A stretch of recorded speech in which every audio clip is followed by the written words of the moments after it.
Welcome to the Frontline podcast, brought to you in association with the Atla Group. Rebecca, thanks for joining me today. I appreciate your time. No worries. It's great to be here.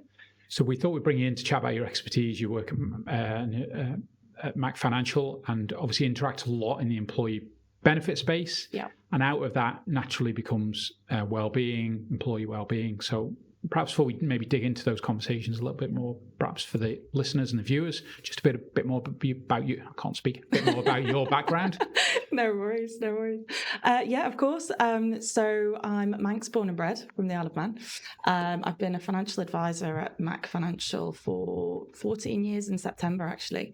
But I did the usual, go to school and then leave the island. So left the island to go to university at Nottingham-Trent, studied social sciences, majoring in economics. And after there, headed up to Scotland. So my husband's from Aberdeen. He works offshore in the oil rig. And we went up there and I got a job, first of all in car phone warehouse, actually. So I used to sell phones.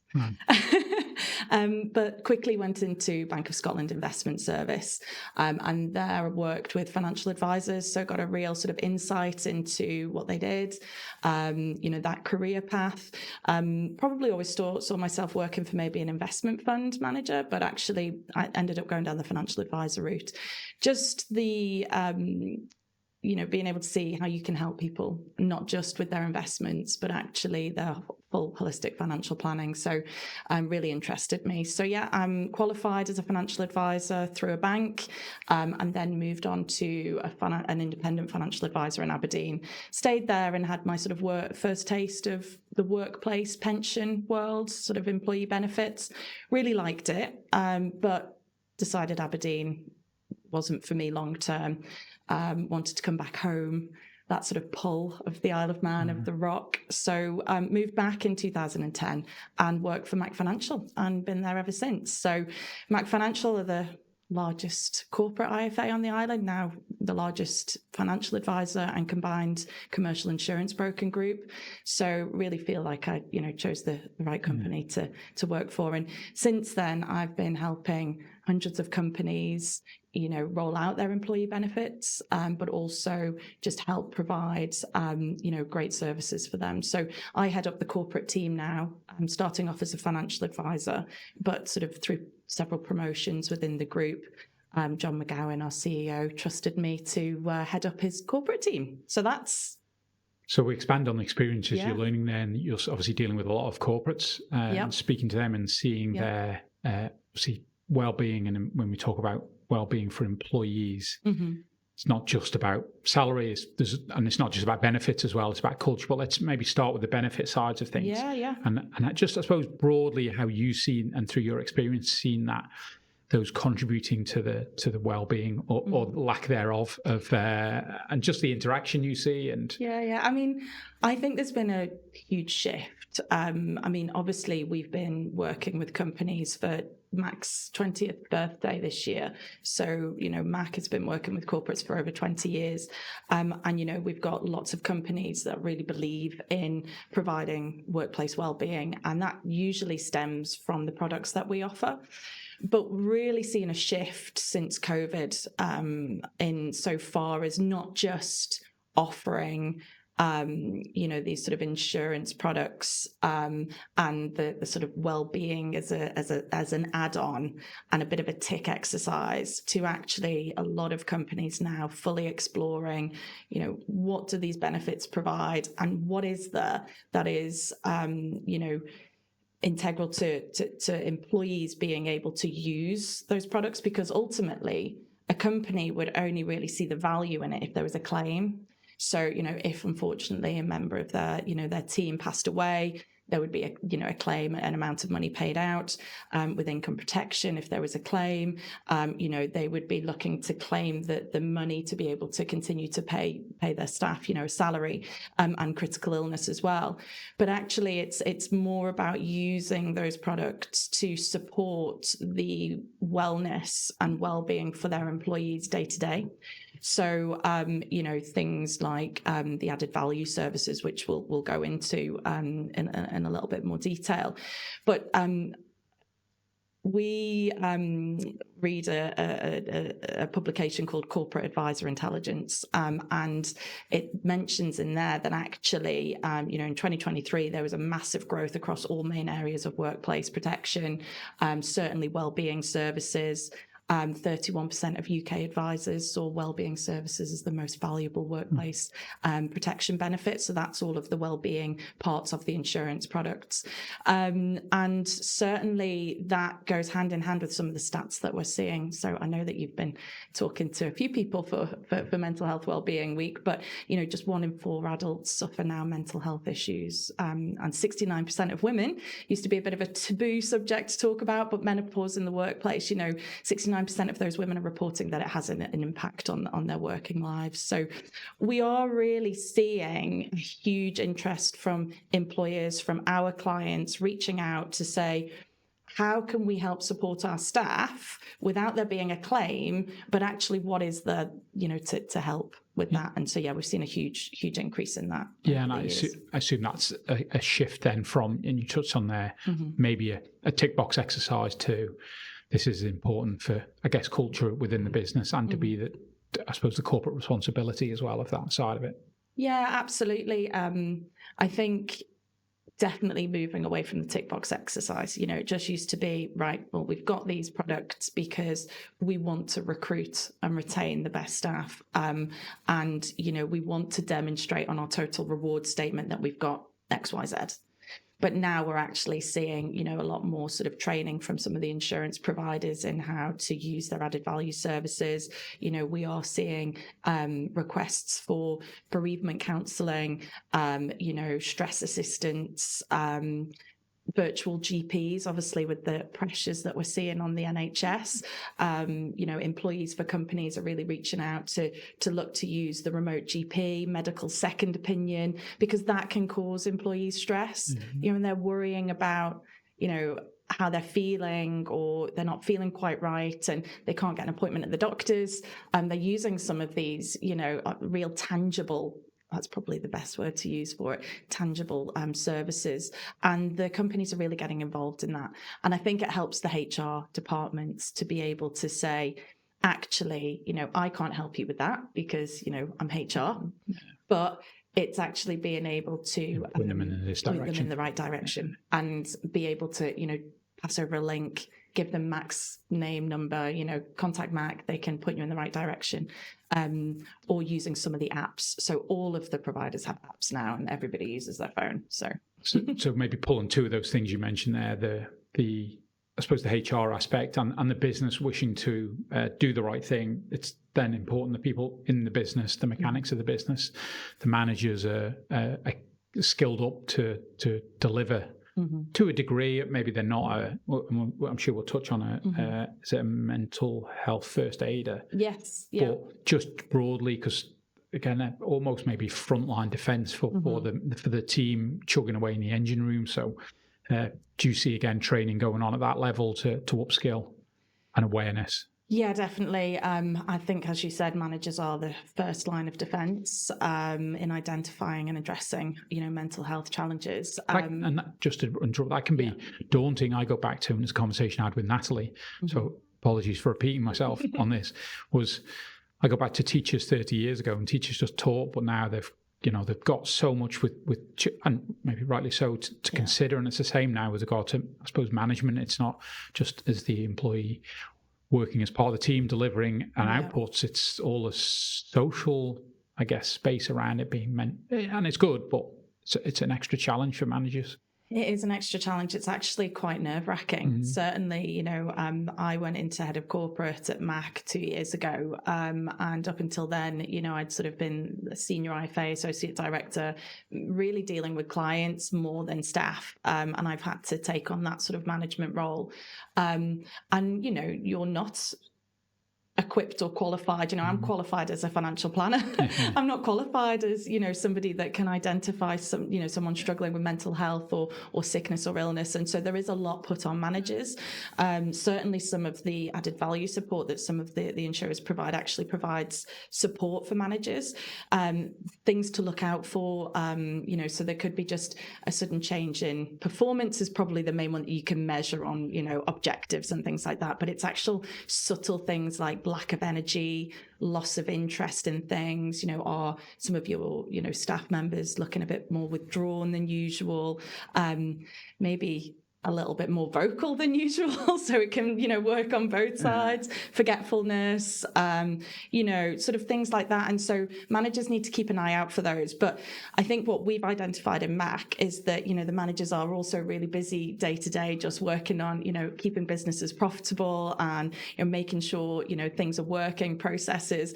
So we really support mental health first aiders. So you obviously just mentioned that before. We've got a couple of mental health first aiders in our business. And it's good to make sure that that's at different levels within the business. So, not just at managerial level, but also lower down level, so that it's more approachable for different people, maybe intergenerational as well. So different age groups, things like that.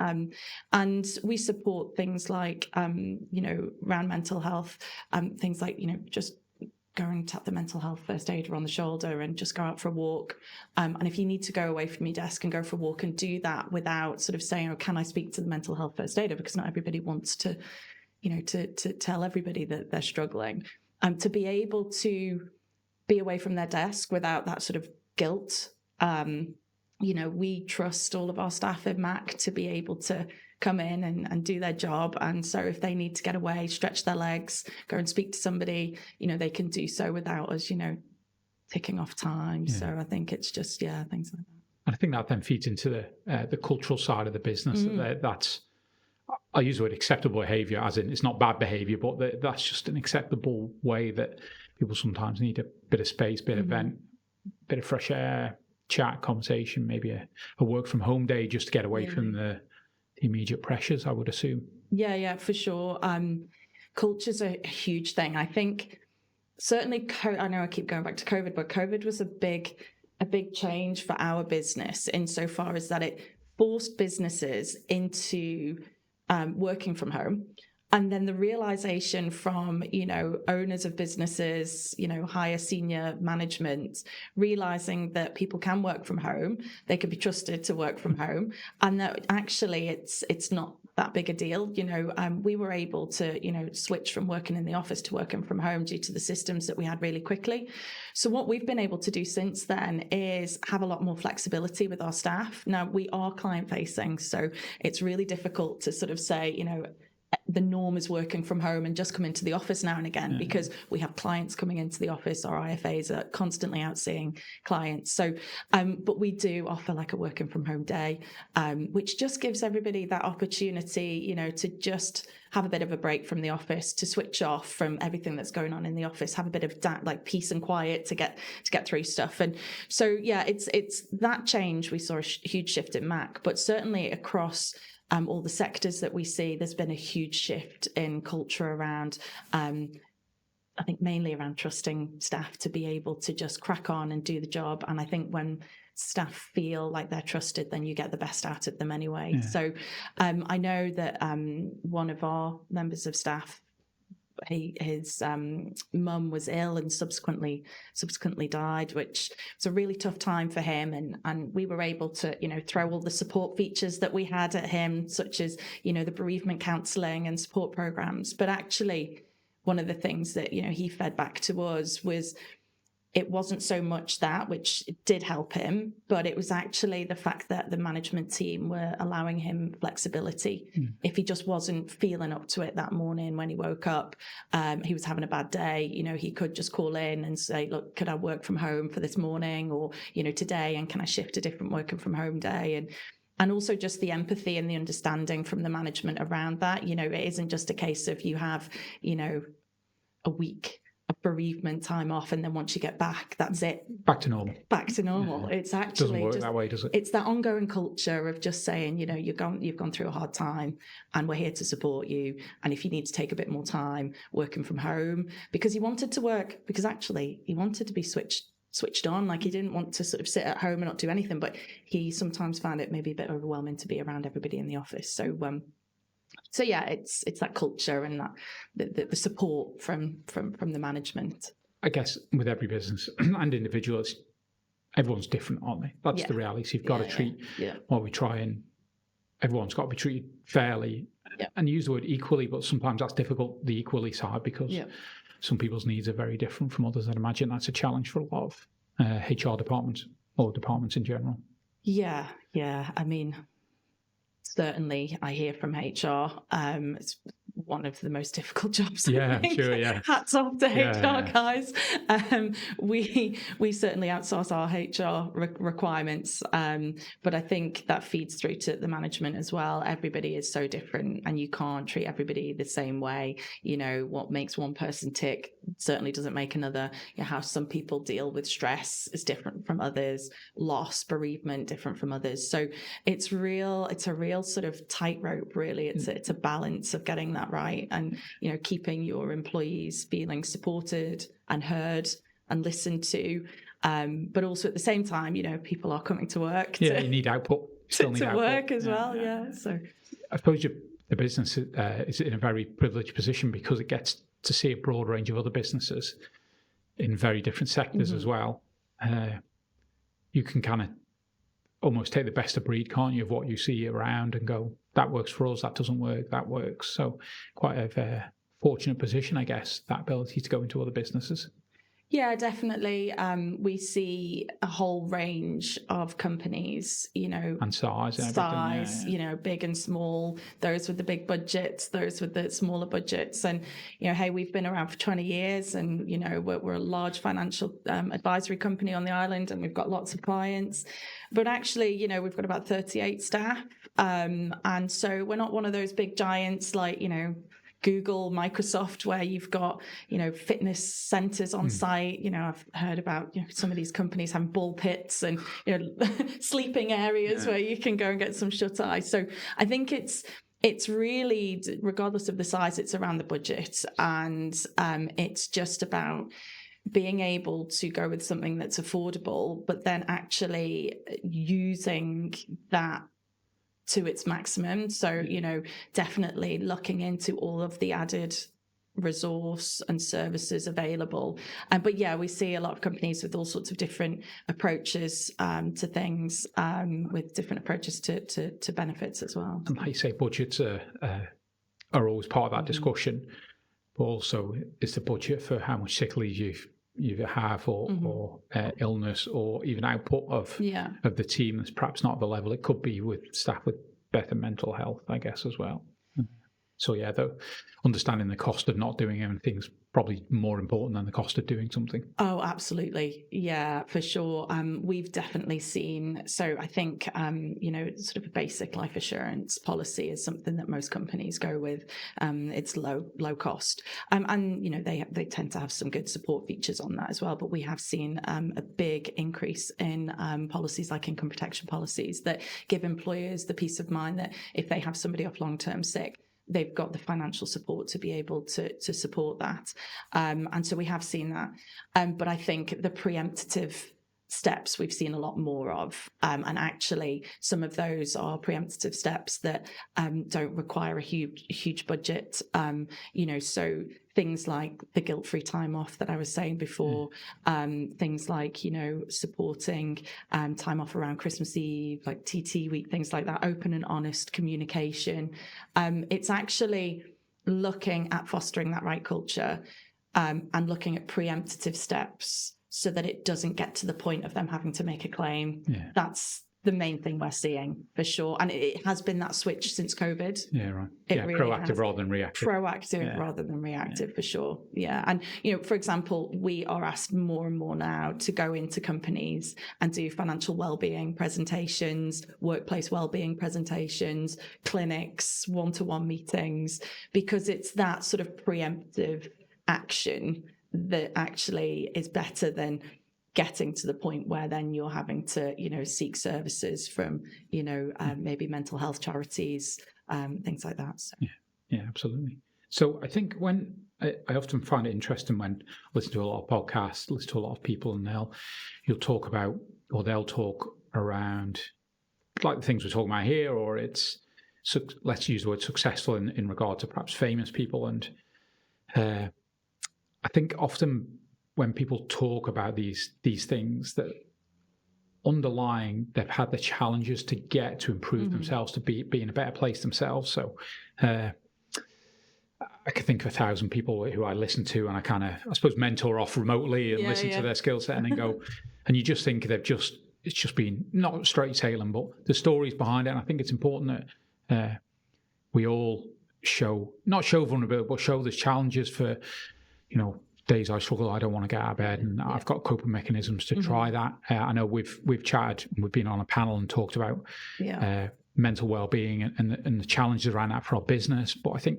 personally, it's good to have those conversations, hopefully for people to find relatable, that as they want to move on in their career, that perhaps you struggle at times with work-life balance. I'm not speaking for you, but in general, people might struggle with work-life balance, and it's like, but they see a line manager working ridiculous hours and go, do I have to do that to achieve that? Which isn't always the case, or shouldn't be the case at all.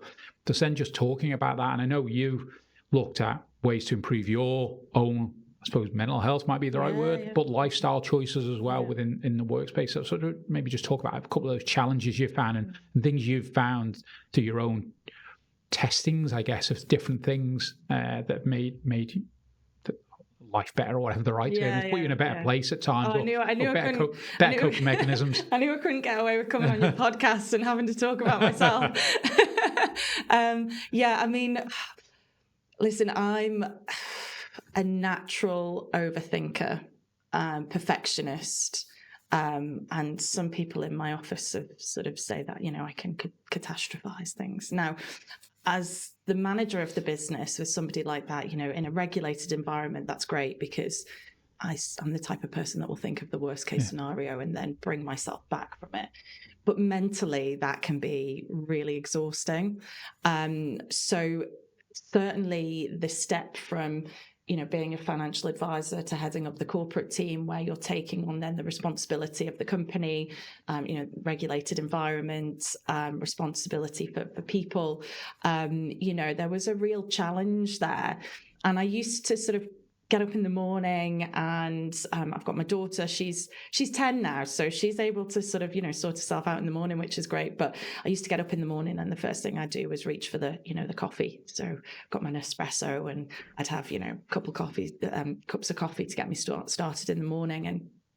And I actually went to, I think you've had Phil and Mark along in one of your podcasts before. They're at MELP, and it was about sort of the longer term resilience and coping strategies and things that you can do. And it's about making those, little changes that can make massive differences. And I remember listening to him, and he said, think about the first thing that you put in your body to kickstart your day. And how many of you put your hand up if it's coffee? I was like, oh, yeah. And everyone was like, yeah, everyone needs their caffeine. And he was like, that's possibly the worst thing you can put in your body. You're putting caffeine in, which just gets things, it's putting your body into like fight or flight, that sort of, it gets that stress going. And so he said you should start it off with, drinking a litre of water. And so I looked into it a little bit, and I looked at, if you have like a hot water and lemon, it's actually good for your digestive system as well. So I switched from drinking coffee to water and lemon, and it is such a real small change, but it has actually made quite a big difference to me. I feel less jittery. I'm not an anxious person, but I can sometimes get those feelings. And so just by switching that and reducing my caffeine intake throughout the day, so, usually just 2 or 3 coffees compared to 5, 6 coffees I used to have, which is crazy. It really did help. And also actually just talking about that to people in the office, sharing that experience. Yeah. We've had some instances where, there's been some people struggling, and actually saying, I can understand where you come from. because I was diagnosed with an overactive thyroid during lockdown, actually. And it gave me that feeling of anxiety, and I've never felt it before. So actually just being able to say, do you know what, I've felt that before, and I understand how you feel, and it's not nice. And if you need to take a bit of time, go for a walk. I stick my headphones in, go for a bit of a walk. It will make you feel better. And just that relatability, just that being able to, okay, she heads up part of this organization, and she sometimes can feel a little bit, overwhelmed, and that's okay. And, there are things to help with that. So, yeah. Back to why I asked the question, that we've all got those vulnerabilities that we have to try and manage as well. Just to go back to, I'm interested in, I suppose it's on the subject, because a lot of these, or changes that need to be made, the biggest hurdle is typically because of the habit. So I'm quite interested to know that first day when you got up and said, it's just hardwired in you to go and make coffee. Was it hard to just go, I don't have that, I'm having this? And maybe days when you did wake up and feel, let's use the word anxious, stressed, I've got a lot going on today. Did the old habit go, or that this is because you've got an association that caffeine gets you going? Was there times that, because it wasn't just a day later and then it's all fine, I'm drinking water and tea. There's just talking maybe a bit about, I assume there's that change in habit. And again, not a struggle, but it's a challenge, and you've got to not fall off the wagon for the one there, especially the coffee wagon. Well, it wasn't wine in the mornings, which is good. Do you know what? I did actually just that next morning after going to that. It was the International Employee Benefits. They ran the program with Phil, and it was that next morning. I got up and I made my hot water and my lemon, and I've actually gone and bought a takeout cup.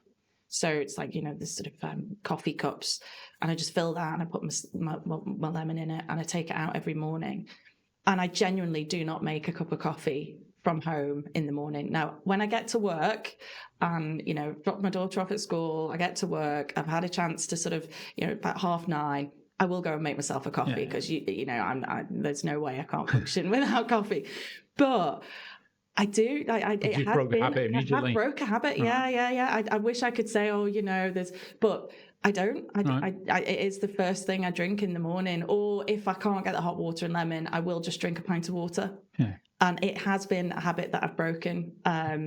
And because I haven't cut caffeine out completely, I do still. I'm not a caffeine junkie, by the way, but I still do have a couple cups of coffee. It's not like I've completely taken it out, but it is just that first drink. Yeah. So thanks, Phil.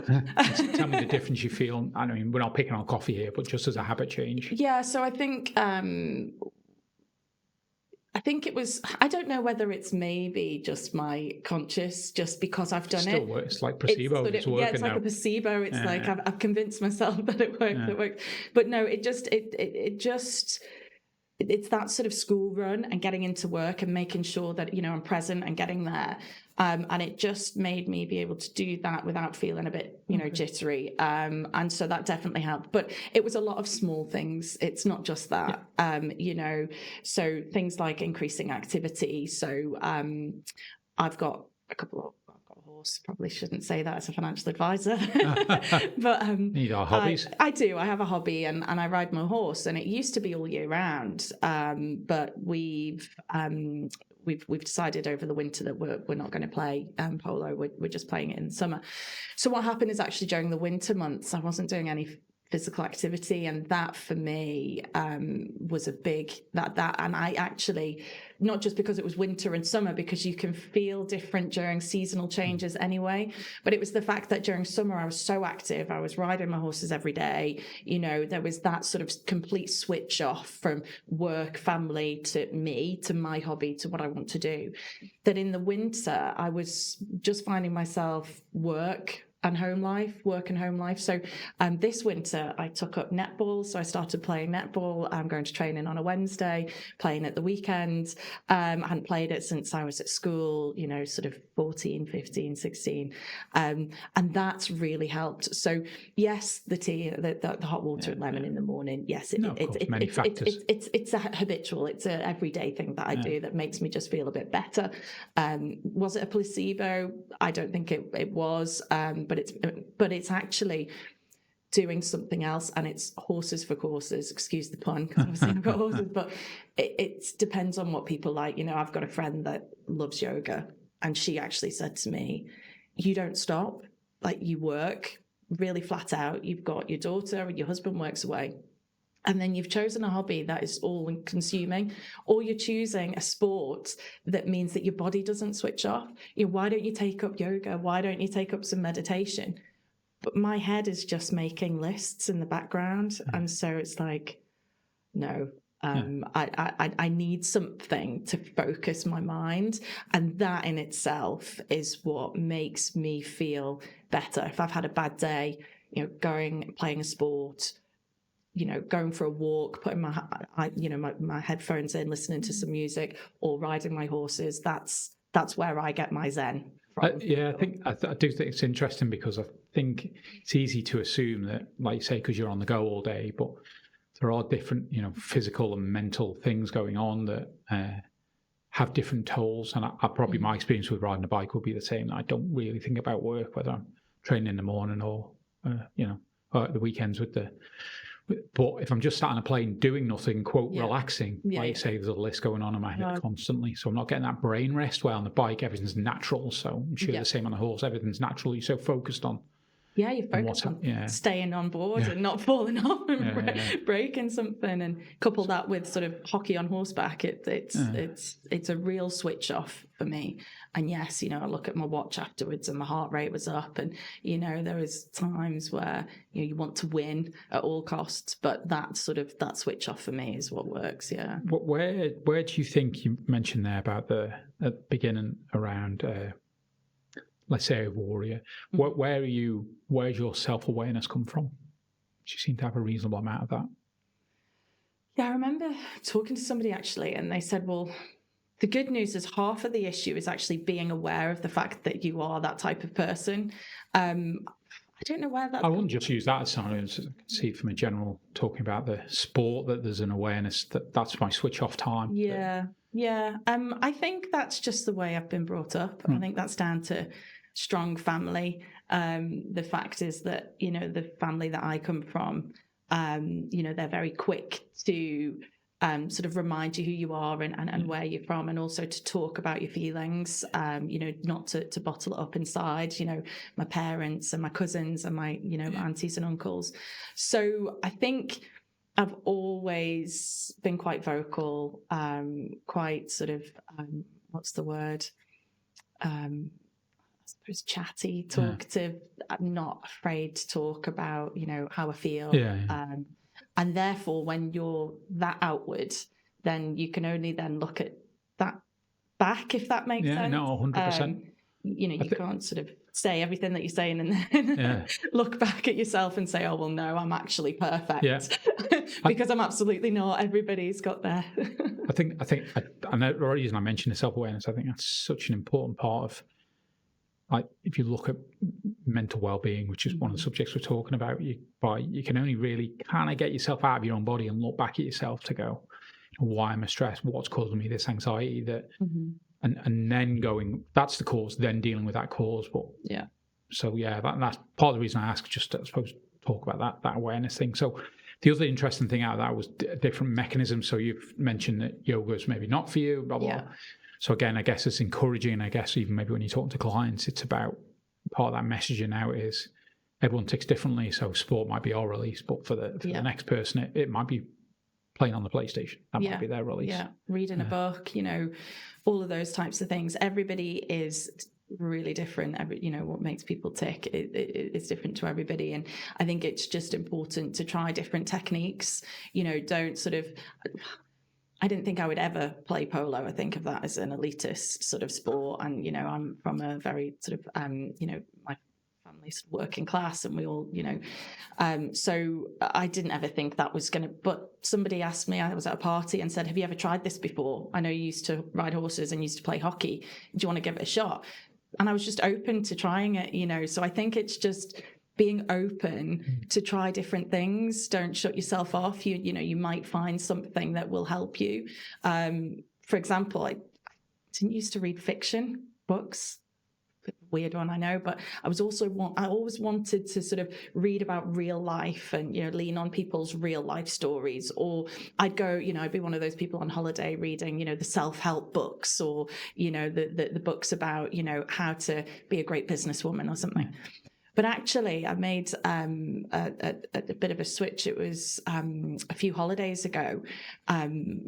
I was in the airport and I thought, no, I'm going to buy a fiction book because I want to completely switch my mind off and just take my mind somewhere else. And that really helped. So it's just trying new things and trying, things that works best. And insofar as companies, how sort of, companies can help people, it is just to, supporting employee wellbeing weeks, maybe doing something within the workplace that you've never done before, to see if that helps your employees, fostering more flexibility with your employees. I know some businesses it's hard to do that. And certainly we thought it would be hard, but we've managed to, to get that balance.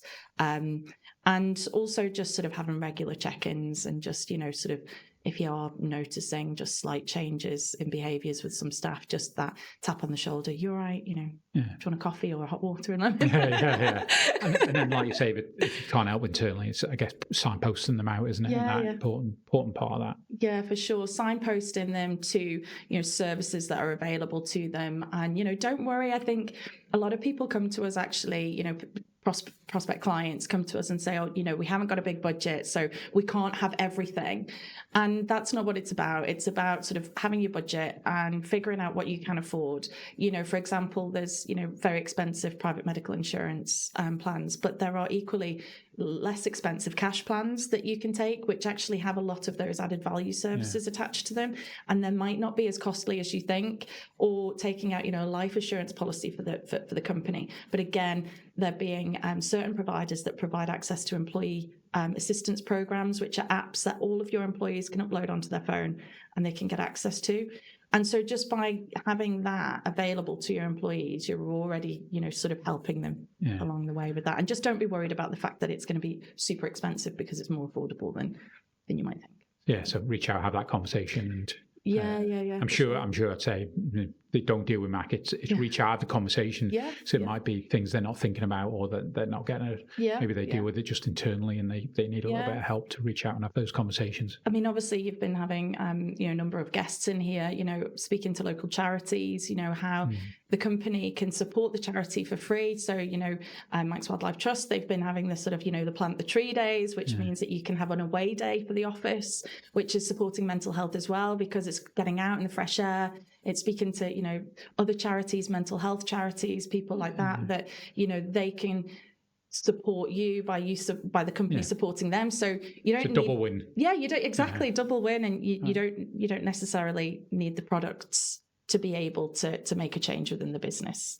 It can be some real subtle things, going for a walk, with some of the stuff. Yeah, having a walking club, running club, a walking club. It doesn't cost anything, but it gets people out, and hopefully builds a team and culture as well. Exactly, yeah. And now we're out of the horrible winter. It's raining and windy out there today, but as the weather gets nicer, it's just being able to do that. I mean, we play the charity rounders as well. That's a great team thing as the company to go and do outside, outdoors, supporting charities. Yeah, look, and all these conversations, they come around, don't they, where we're talking mental health, mental well-being, teamwork, better culture. Yeah. It all fits together, Yeah. I mean, not everybody's going to get on board. That there are people within companies that maybe, don't want to, but, as long as you're putting it out there and you're giving employees the opportunity, they've got a choice, they can get on board, and at least you are doing it. But to make sure it's not just a tick box exercise, it's important, for management to get behind it, and to support it as well, and be seen on going along to those things as well. So, myself and Ed, so Ed heads up the private side of the business, and Anne heads up the commercial side of the business in Mac. We always make sure that if we're promoting something within the office, supporting employees, we will try and, at least one of us will be there attending and showing sort of from that top bottom that we're there to support. Lead by example. Exactly, yeah. Great. Thanks for the insightful conversation. Hopefully our listeners and viewers found it helpful and appreciate your time. It wasn't as bad as I thought it was going to be. I'm not that bad. But thank you very much for inviting me along. It's been a pleasure. Cheers. Thank you, Rebecca. Thanks. Cheers.